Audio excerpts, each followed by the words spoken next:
Good morning, guys. Welcome to another video. Today I am gonna share with you my Nmat experience. So first off, before I tell you about my experience, I'm gonna tell you what Nmat is. For sure, if you click on this video, you probably know what Nmat is, but Nmat is National Medical Admission Test. I am reading from my laptop over here for my outlines and other important things. So if you see me looking here, it's because of that. It has two parts. The first part is mental ability, and the second part is academic proficiency. So for the first part, you have the letters and patterns and math and find the difference, things like that. They have other names, but that's what I call them. And then for second part, you have biology, chemistry, physics, social sciences, and psychology.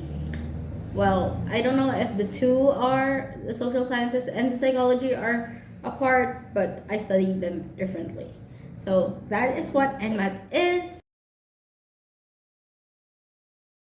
So you apply for Nmat by going to the CEM website. The CEM website is the company or the organization that handles Nmat. And then you go to their website, you make an account, and then you verify it.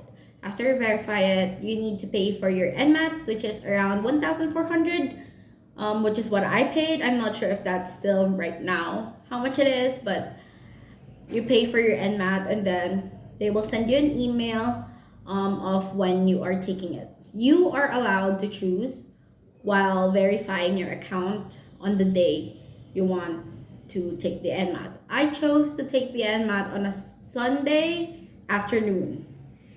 I will tell you later why, but you can choose your date and when you are gonna take the Nmat, and they will tell you what you need for that day. They will send you the regulations and whatever other things that you need. So for the regulations, they don't have much, just the usual. Don't have anything on your desk or don't have notes in front of you, and they also ask to cover the mirror. I have that mirror behind me. My room, well, the office that I am in was a different configuration when I took the Nmat, so but I still covered that mirror with manila paper just in case. And there are many videos on YouTube when you can also watch what they did on their Nmat. But for me, I think it was okay. I wouldn't say it's very hard, but I would also not say that it's easy because I did study quite a bit for it. So next is, why do you need to take the Nmat if you are gonna take it? So you need to take it to be able to pass your certain schools and colleges and universities that you want to go for med school. For me, I think my first choice was um, Olfu or Our Lady of Fatima University in Valenzuela, and I chose that because of the pricing and how they handle their students and such. But that is a whole other video. And I also looked into my schools, my current schools, College of Medicine, because they are known for it. I go to University of the East, Ramon Magsaysay. They're a really good school, but they're also kind of expensive. So that's why I didn't go to that school. And I also wanted a change of environment. So for certain places, you need certain NMAT scores. For Ateneo, UST, and I think UP, you need at least 90 or 95. And then for other schools like UERM, you need a 70. And then for like San Beda, you need 45, I think. But for other schools, the minimum is 40. So Our Lady of Fatima needs 40. I think CEU also needs a 40. And I think 40 is the lowest that you need to like aim for if you want to be in a good school. So just that's just my opinion. So a while ago I told you about the two parts of the NMAT and what do you want to study for that? So for me, I focused on part two, which is the academic side, or the physics, chemistry, biology, and social sciences. And I followed the checklist by Zarina, the ultimate Nmat checklist. I will link it down below if you want to find out what I studied. It's just, I also found it online too from another YouTuber, so I will also link it down below. The study guide. And then, so I mostly used YouTube to study. I did the organic chemistry tutor for physics and chemistry, and then crash course for social studies and biology. So those are my main like channels that I watch. I will also link them both down below because I really love them and they help me a lot, especially for physics. The organic chemistry tutor taught me a lot because I don't remember much from physics, and physics is my weakest subject. And for crash course, it helped me a lot in social sciences because there were a lot of terms that I didn't know, and it let me know what I needed to know. So those are the two channels that I watch a lot. I also bought MSA, the books. I bought them brand new, but you don't have to buy it brand new. I promise you, I did not use it. I actually sold mine to my friend, but she can't sell it anymore because her dog ate it. You know, like your dog ate your homework. But I sold mine for like almost the original price that I bought it for. So you should, I say you don't have to buy it original. You can buy it secondhand because you just have to skim through it. So since you don't have to buy that original, it's actually way better to buy it secondhand because you're just only gonna use it once, hopefully. And we also bought, my friends and I bought the Anki, I think, flashcard thingy. I bought that, but I never used it. Oops. I know it's a waste of money, but I never got to use it because time did not permit me to do the flashcards already. But a lot of reviews said it was really good too. So if you want to try that, go ahead and try that too. So, how I studied. Literally, how in the world did I study for it? Every single person has a different way of studying, how you get motivated. I do bulk studying, so I do it for like 3-4 hours a day. And some like the Pomodoro method, some like to chop it all up each day. Some have schedules. I can't seem to follow my schedule, so that you have to pick and choose how you are going to study and how you learn best. So a while ago, I talked about the Ultimate Study Guide by Zarina. This is mine, and it is falling apart because I used it well. So I love this study guide, and whoever Zarina is who made this, I thank you very much. But this, I have a couple notebooks that I did to like study. These are my first two notebooks. This one is my practice test notebook. I didn't get to use this much because, well, by the end of it, not by the end of it, by the middle of it, I didn't have time to write down prettily my practice test. I started writing out like this, and you know, you can see everything that you needed to. So I don't think it is like focusing though, but by the end of it, I was not writing very well for it. Like this one just scratches everything because I was already struggling. And this one is my notes notebook, and this is the second one because this one was finished. So here I have physics, and oh, I think this is my first one. Let's see. Physics is my first one, so that I studied for. Okay. This is my first notebook, and this is my second notebook. It's this one. It was apparently this one that ran out. So I have physics and chemistry over here. I think no more. Just physics and chemistry. And then this one has the rest. more chemistry, biology, and social studies. Um, but I did write everything down. I am a big advocate of iPad Life because it doesn't cut down as much paper as you would. But when doing the Nmat, I found out that it was better for me to write it on paper. I know there are like the tempered glass that like paper feels, whatever. If it works for you, good for you. But I didn't have an iPad 24/7 at that time. I share my iPad with my sister. So paper it is. And works real well. For example, this page. This page is this is social studies. I studied about families and types of it, and oh my gosh, did they were at the test. I was so happy I studied this. I was supposed to skip this, but I studied it. So, what I studied first what I thought was the worst subject for me, like understanding wise. So I started with physics, and then chemistry, and then biology, and then social studies.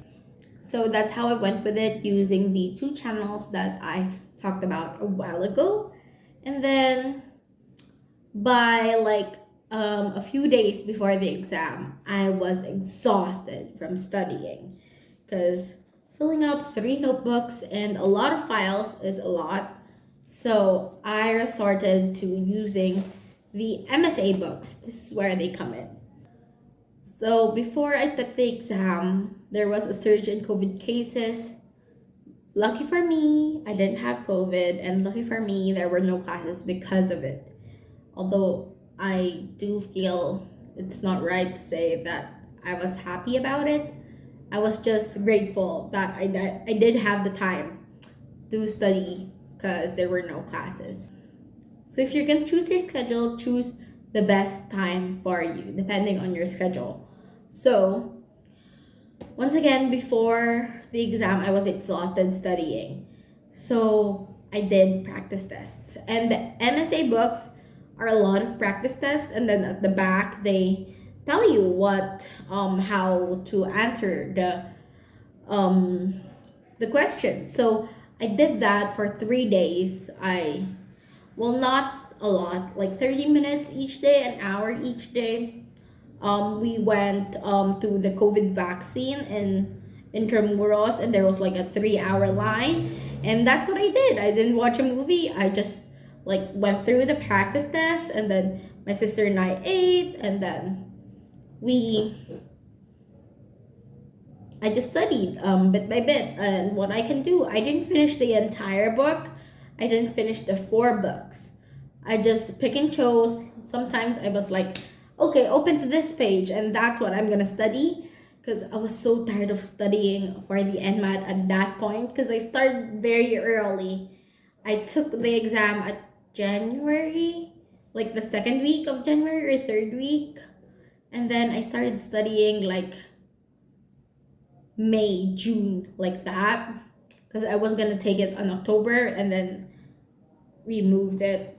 Me and my friends moved it and moved it because of our schedules. So I think this is all over the place, but bear with me. So that is how I studied, and I feel like it worked for me. There are different ways on how you can do this, but my scores are as follows. So my score for part 1 is 557, and my score for the part 2 is 552, with a total average of 554, and my percentile rank is 71. So with that score, I can go to UERM, Cebu Institute of Medicine, CEU, West Visayas State University, Our Lady of Fatima, San Beda, New Era, St. Louis, Emilio Aguinaldo, many choices with that score. And I am very happy with my score actually, because I thought I only got 50, because at least that's what I felt like how I did.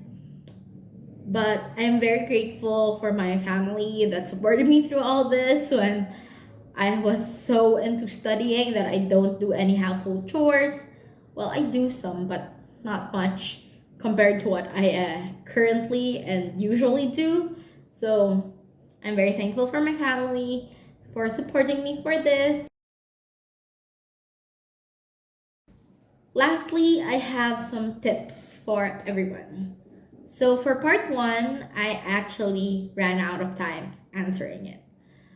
I didn't answer like 30 questions because my part one scores are 605 for verbal, quantitative, and inductive reasoning. And then this what I didn't finish, perceptual acuity, I got 382. So I didn't finish the test. I missed like 30 items out of everything because the last part when I took it was to spot the difference.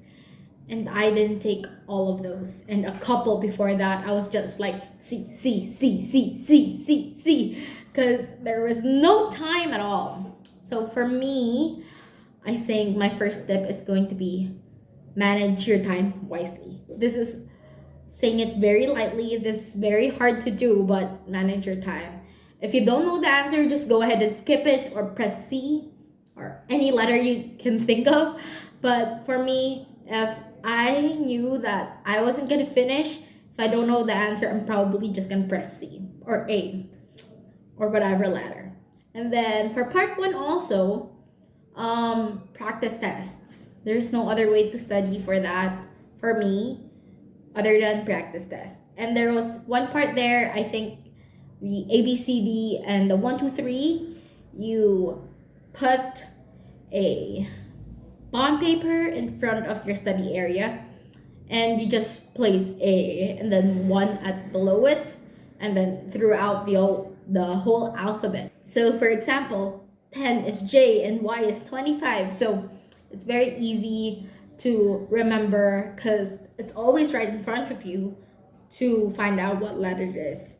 And then for the special areas or the academic area, I believe in studying first what is hardest for you and giving the least time of what you're confident in and what you know. Especially for me, example, my major is nursing, so I am well versed in anatomy and physiology. I'm not saying that I know everything, but I study that often enough in my school right now that I didn't go through it when I studied for Nmat. But I did study the plants because I am very bad at that. Ever since I took biology the first time, I'm very bad at plants, so I studied that. So my last tip is actually live in the moment. You take your NMAT probably in your early 20s or your mid 20s or somewhere in your life. But NMAT is not the only part of your life. The studying will take a lot of time. But remember to also give time to your family and your friends and your socials and all whatever, your other academics like your undergrad and stuff, and just live the best life that you could. I hope you guys pass the NMAT and I'll see you guys at medical school. Bye.